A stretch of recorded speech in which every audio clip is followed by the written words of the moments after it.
Good evening students. मैं बाबूराव सम्मान teacher training centre से आज मैं DED SC ID semester 4th paper number 12 teaching methodology subjects से unit 2.2 objectives of teaching mathematics and science पढ़ाने जा रहा हूँ। गणित और विज्ञान शिक्षण के उद्देश्य, objectives of teaching mathematics and science का परिचय देखते हैं। किसी विषय को पढ़ाने के पूर्व उस विषय के पढ़ाने के उद्देश्यों को जान लेना अति आवश्यक होता है। यदि ऐसा नहीं होता है तो शिक्षार्थी तथा शिक्षक दोनों ही अपने मार्ग से विचलित हो जाते हैं। किसी विषय को पढ़ाने का अर्थ होता है कि हम विद्यार्थी में किसी निश्चित प्रकार का व्यवहार परिवर्तन चाहते हैं। विद्यार्थी के व्यवहार में प्रत्याशित परिवर्तन करने के लिए शिक्षण उद्देश्य आवश्यक है। पढ़ाने से पहले हमें कुछ उद्देश्यों का निर्धारण करना चाहिए और उन्हीं उद्देश्यों के आधार पर विद्यार्थियों को ज्ञान प्रदान करना चाहिए। गणित तथा विज्ञान के शिक्षण उद्देश्यों का निर्धारण, determining objective of teaching maths and science.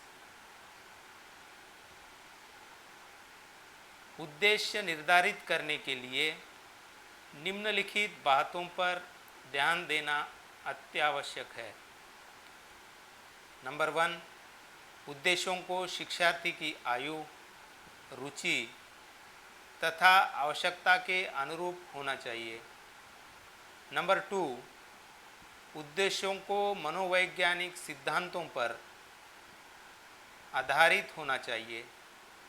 Number 3, उद्देश्य ऐसे होने चाहिए कि साधारण शिक्षार्थी भी उसकी प्राप्ति सामान्य तरीके से कर सके। नंबर 4, उद्देश्यों के माध्यम से शिक्षार्थी में होने वाले व्यवहार परिवर्तन को आंका जा सके। नंबर 5, उद्देश्य सीखने वाले के व्यवहार में परिवर्तन लाने के लिए प्रतिबद्ध हो। प्रायः शिक्षकों को विषय शिक्षण के लक्ष्य अथवा सामान्य उद्देश्य तथा विशिष्ट उद्देश्य में भ्रम होता है, जिसे दूर करना अति आवश्यक है। गणित तथा विज्ञान शिक्षण के उद्देश्यों की आवश्यकता, need of teaching objectives of math and science. शिक्षण उद्देश्य शिक्षण कार्य को सार्थक बनाने के लिए अति आवश्यक होते हैं। यह उचित अधिगम अनुभवों को चुनने तथा उन्हें शिक्षार्थियों तक पहुंचाने में सहायक होता है। शिक्षण उद्देश्यों की आवश्यकता निम्नलिखित कारणों से होती है। नंबर 1, व्यवहार परिमार्जन में उचित अंतर हेतु। नंबर 2, पाठ्यक्रम को प्रभावशाली बनाने हेतु। नंबर 3, शिक्षण कार्य में सीमितीकरण हेतु। नंबर 4, शिक्षक के लिए परामर्श हेतु। नंबर 5, उचित मापन एवं मूल्यांकन हेतु।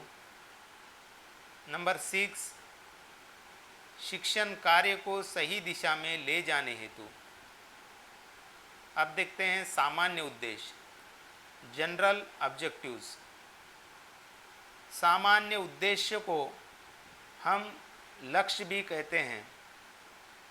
लक्ष्य आदर्श होते हैं जिन्हें पूर्ण रूप से प्राप्त करना संभव नहीं होता है। इसका क्षेत्र असीमित होता है।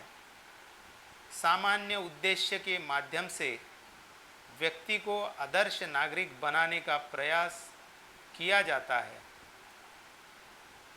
जिसके लिए संस्कृति, समाज तथा देश उत्तरदायी होता है।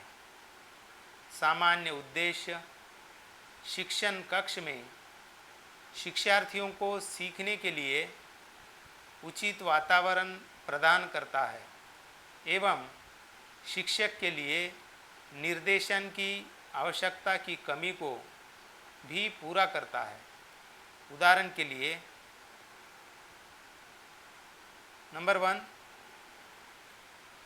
शिक्षार्थियों में सामाजिकता का विकास करना। नंबर 2, शिक्षार्थियों में अपनी दैनिक जीवन की समस्याओं को दूर करने के लिए वैज्ञानिक दृष्टिकोण उत्पन्न करना। नंबर 3, शिक्षार्थियों को व्याकरण के उपयोग में पारंगत बनाना। उपर्युक्त सामान्य उद्देश्य है जिन्हें प्राप्त करना प्रायः कठिन होता है तथा इन्हें प्राप्त करने अर्थात शिक्षार्थी में वांछित व्यवहार परिवर्तन लाने में 1 महीना या 1 सत्र पर्याप्त नहीं है। प्रत्येक विषय की प्रकृति भिन्न भिन्न होने के कारण भी उनके सामान्य उद्देश्य भिन्न भिन्न होते हैं। विशेष उद्देश्य स्पेसिफिक ऑब्जेक्टिव किसी इकाई, उप इकाई अथवा प्रकरण के अनुदेशन से सीखने वाले में विषय वस्तु से संबंधित जिन विशिष्ट व्यवहार परिवर्तनों को बताया जाता है उसे विशिष्ट उद्देश्य कहते हैं। इसका क्षेत्र सीमित होता है जिसे किसी समय सीमा के अंदर प्राप्त किया जा सकता है। यदि सरल शब्दों में कहें तो सामान्य उद्देश्य किसी विषय के लिए होता है और विशिष्ट उद्देश्य किसी निश्चित समयावधि में पढ़ाए जाने वाले प्रकरण के लिए निर्धारित किया जाता हो, उसे उस समयावधि के अंतर्गत प्राप्त करना होता है। आई.के. डेविस के अनुसार सीखने का उद्देश्य अपेक्षित परिवर्तनों का वर्णन है।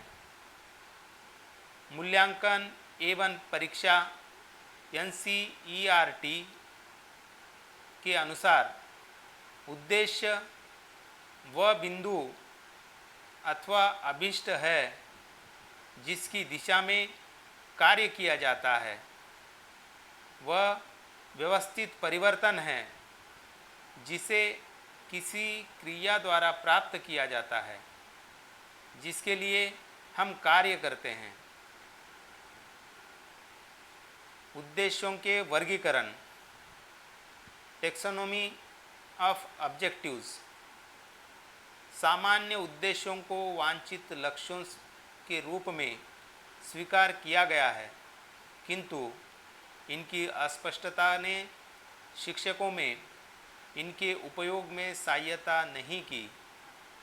इन दोषों को दूर करने के लिए मनोवैज्ञानिकों के समूह ने 1948 में मानव व्यवहार के समान तत्वों को वर्गीकृत करने के प्रयास किए।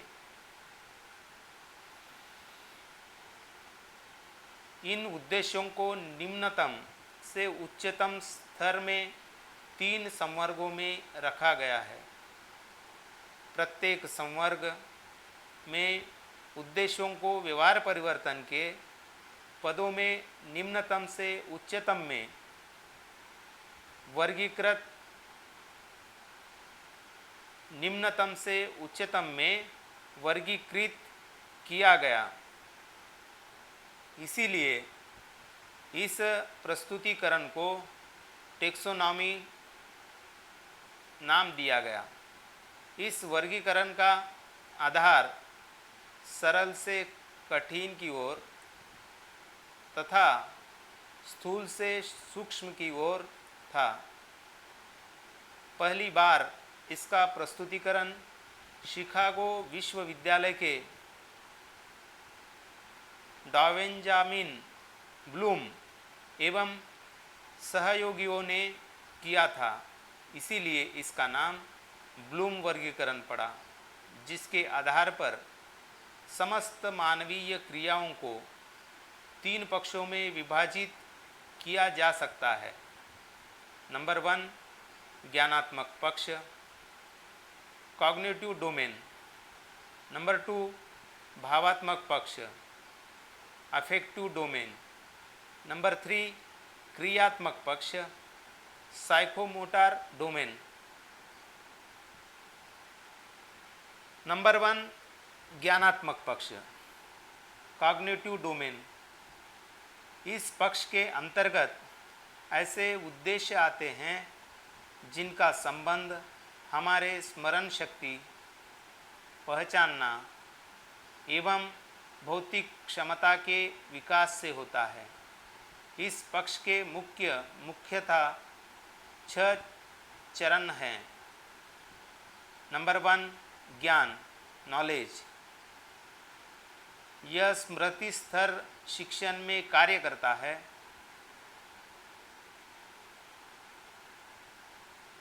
इसका संबंध पूर्व सीखे ज्ञान से होता है। इसका संबंध पूर्व अधिगम वस्तु के प्रत्यास्मरण एवं सिद्धांत से होता है, जैसे परिभाषा, पहचानना, प्रत्यास्मरण, छांटना, विधियाँ, सारणी बनाना इत्यादि। नंबर 2 है अवबोधन, अंडरस्टैंडिंग। किसी वस्तु के अधिग्रहण करने की क्षमता को बोध कहते हैं। अतः अवबोधन संज्ञानात्मक पक्ष का ज्ञान से उच्च स्तर का पक्ष है, जैसे व्याख्या, निर्णय, वर्गीकरण, संकेत, चयन, सूत्रीकरण इत्यादि। नंबर 3 उपयोग, एप्लीकेशन। सीखे गए ज्ञान से नवीन परिस्थितियों में उपयोग की क्षमता आती है।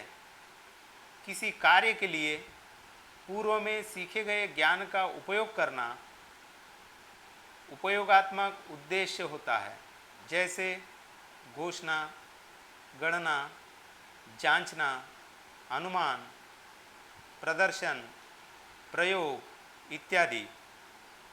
नंबर 4 विश्लेषण, एनालिसिस। इसमें अधिगम सामग्री का सूक्ष्मता से अध्ययन किया जाता है,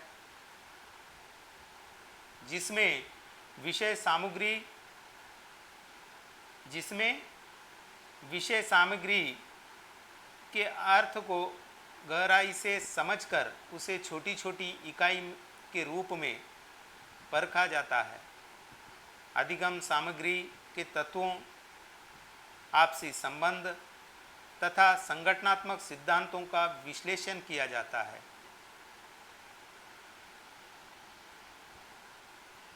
इसके अंतर्गत निम्नलिखित बिंदु आते हैं, जैसे विभाजन, तुलना, आलोचना, सारांश, विरोध, अलग करना इत्यादि।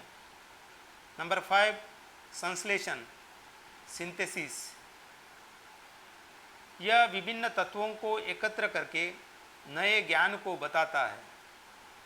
इसके लिए निम्नलिखित क्रियाएं होती है: तर्क करना, विवाद करना, निष्कर्ष, संबंध, भविष्यवाणी इत्यादि। नंबर 6 मूल्यांकन, इवैल्यूएशन।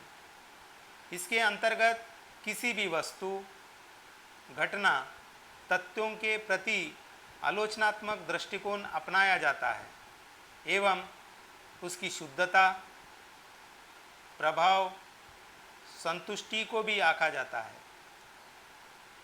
इसमें आंतरिक तथा बाह्य साध्यों को आधार बनाया जाता है। इसके अंतर्गत निम्नलिखित क्रियाएं होती है, जैसे निर्णय, प्रतिवाद करना, प्रतिरक्षा इत्यादि। नंबर 2 है भावात्मक पक्ष, अफेक्टिव डोमेन। इस पक्ष का संबंध प्रमुख रूप से अभिवृत्तियों, रुचियों, मूल्यों, संवेगों इत्यादि से है।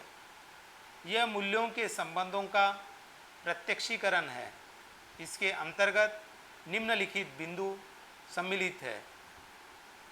नंबर 1 ग्रहण करना, रिसीविंग। ये भावनात्मक पक्ष का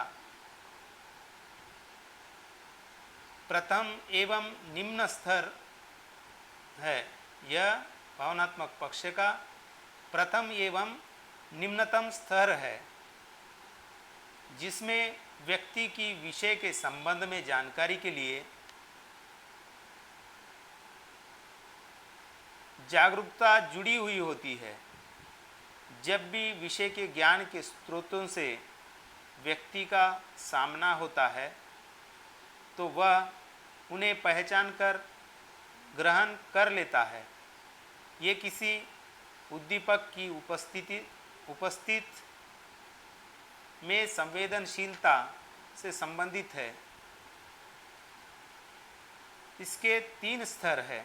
नंबर 1 चेतना, अटेंशन।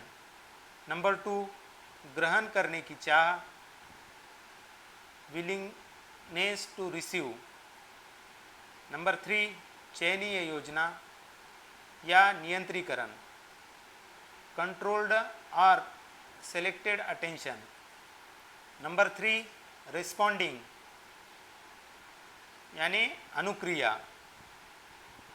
इसमें व्यक्ति उद्दीपक के प्रति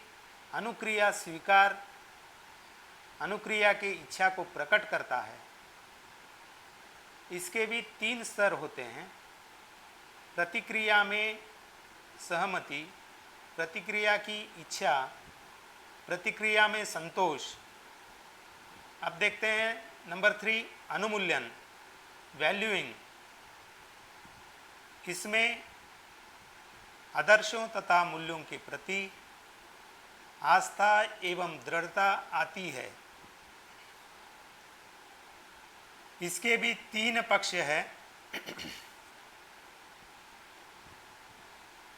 जैसे नंबर 1 मूल्यों को स्वीकार करना, एक्सेप्टेंस ऑफ वैल्यू, मूल्यों की प्राथमिकता, प्रीफरेंस फॉर वैल्यू।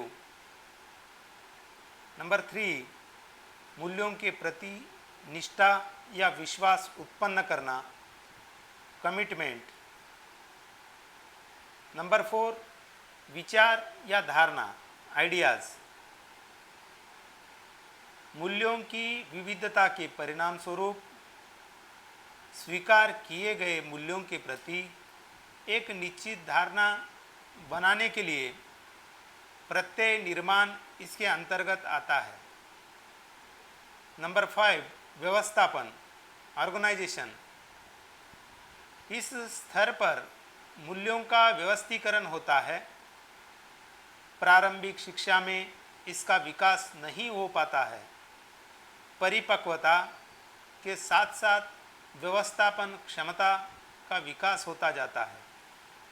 इसमें विचारों एवं धारणाओं को क्रमबद्ध रूप से व्यवस्थित कर एक मूल्य संहिता का निर्माण ही व्यवस्थापन है। नंबर 6 चरित्रीकरण, कैरेक्टराइजेशन। व्यक्ति के द्वारा जो मूल्य ग्रहण किए जाते हैं उन्हें चरित्र का स्थायी अंग बनाया जाता है, जिससे व्यक्ति का संपूर्ण जीवन दर्शन प्रभावित होता है। नंबर 3 है क्रियात्मक पक्ष, साइकोमोटर डोमेन। व्यक्ति के व्यवहार का क्रियात्मक पक्ष मोटर स्किल या गामक कौशल्य भी कहते हैं इसे, अथवा ऐसी क्रियाओं से प्रकट होता है जिसके लिए हमारी मांसपेशियों एवं शारीरिक अंगों की गति का होना होता है। इसके 6 चरण है। नंबर 1 उद्दीपन, इम्पल्शन, वह क्रियात्मक पक्ष का प्रथम स्तर है जिसमें कार्य के प्रति उत्तेजना लाई जाती है। इसके 2 भाग है। नंबर 1 अनुकरण, इमिटेशन। नंबर 2 अति पुनरावृत्ति। नंबर 2 अति पुनरावृत्ति वो रिपीटेशन। नंबर 2 कार्यवाही, मैनिपुलेशन। शिक्षार्थी उत्तेजना के कारण गत्यात्मक क्रिया करता है। इसके अंतर्गत किसी भी कौशल में निहित विभिन्नताओं को क्रमबद्ध करना आता है। इसके निम्न स्तर है। नंबर 1 निर्देश पालन, फॉलोइंग डायरेक्शन। नंबर 2 चयन, सिलेक्शन। नंबर 3 स्थिरीकरण, फिक्सेशन। नंबर 3 नियंत्रण, कंट्रोल।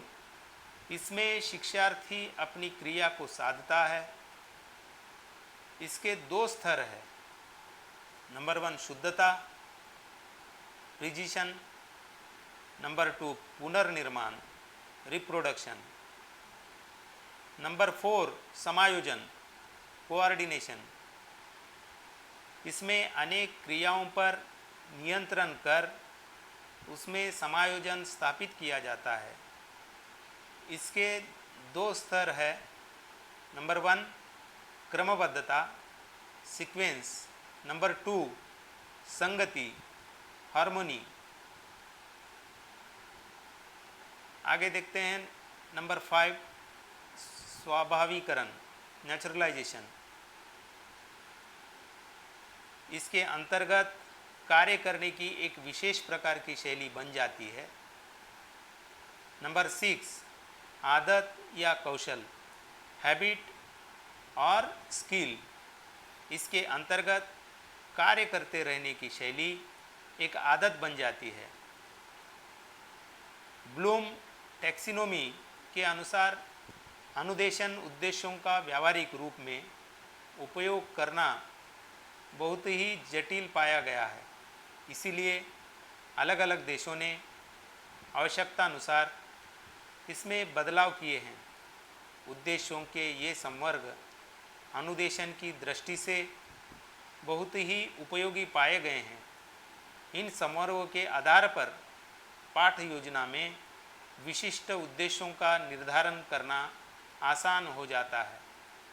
नंबर 1 ज्ञानात्मक उद्देश्य, नॉलेज ऑब्जेक्टिव्स, नॉलेज ऑब्जेक्टिव्स। इसके अंतर्गत 2 वर्ग है। नंबर 1 प्रत्यास्मरण, रिकॉल। शिक्षार्थी निम्नलिखित का प्रत्यास्मरण करेंगे: पद, परिभाषा, सिद्धांत, प्रतीक, सूत्र, तथ्य, विधियाँ, नियम इत्यादि। नंबर 2 पहचान, रिकॉग्निशन। शिक्षार्थी निम्नलिखित की पहचान कर सकेंगे: पद, परिभाषा, सिद्धांत, तथ्य, तकनीक, विधियाँ, नियम इत्यादि। नंबर 2 है अवबोधनात्मक उद्देश्य, अंडरस्टैंडिंग ऑब्जेक्टिव्स। इस उद्देश्य के निर्धारण में शिक्षार्थी निम्नलिखित कर सकेंगे। नंबर 1 अंतर करना, नंबर 2 समानता ज्ञात करना, नंबर 3 तुलना करना, नंबर 4 उदाहरण देना, नंबर 5 वर्गीकरण करना, नंबर 6 अपने शब्दों में बताना, नंबर 7 त्रुटि सुधार करना, नंबर 8 स्पष्ट करना, नंबर 9 विवरण देना, नंबर 10 अनुमान लगाना, नंबर 11 प्रकाश डालना। अब देखते हैं नंबर 3 उपयोजनात्मक उद्देश्य, एप्लीकेशन ऑब्जेक्टिव्स। जब शिक्षार्थी सीख गए किसी ज्ञान, बोध तथा कौशल को किसी नए परिस्थिति में समायोजन अथवा समाधान करता है, तो यह उद्देश्य उपयोजनात्मक उद्देश्य को पूरा करता है। यदि शिक्षार्थी निम्नलिखित को कर पाए तो ये उद्देश्य प्राप्त हो जाता है। नंबर 1 सुझाव, नंबर 2 सावधानियां रखना, नंबर 3 गणना करना, नंबर 4 तर्क देना, नंबर 5 जोड़ तोड़ करना, नंबर 6 विश्लेषण करना, नंबर 7 संश्लेषण करना, नंबर 8 भविष्यवाणी करना, नंबर 9 संकल्पना देना, नंबर 10 नामांकित चित्र बनाना, नंबर 11 प्रतिरूप बनाना, नंबर 12 सही उपयोग करना।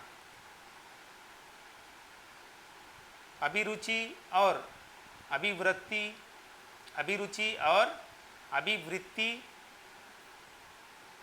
को भी उद्देश्यों में रखा जाता है, लेकिन इन मानसिक शक्तियों का मूल्यांकन किसी प्रकरण अथवा इकाई के अध्ययन में संभव नहीं है। इसीलिए उन्हें पाठ्य योजना के उद्देश्यों में नहीं शामिल करना चाहिए, क्योंकि पाठ्य योजना में सम्मिलित उद्देश्य को हमें प्राप्त करना होता है। आज का टॉपिक यहीं पर समाप्त हुआ है। आज के टॉपिक में हमने objectives of teaching mathematics and science के बारे में चर्चा किया है। इसी टॉपिक के आधार पर मैं आप लोगों को 2 प्रश्न दे रहा हूँ। उन प्रश्नों का उत्तर लिखकर आप अपने ग्रुप में पोस्ट कर दीजिएगा। चलिए देखते हैं अब प्रश्न नंबर 1, गणित और विज्ञान शिक्षण के उद्देश्यों पर प्रकाश डालिए। फिर से सुनिए। प्रश्न नंबर 1, गणित और विज्ञान शिक्षण के उद्देश्यों पर प्रकाश डालिए। नंबर 2, गणित और विज्ञान शिक्षण के सामान्य और विशिष्ट उद्देश्य क्या है। प्रश्न नंबर 2, गणित और विज्ञान शिक्षण के सामान्य और विशिष्ट उद्देश्य क्या है। ओके, धन्यवाद, थैंक यू।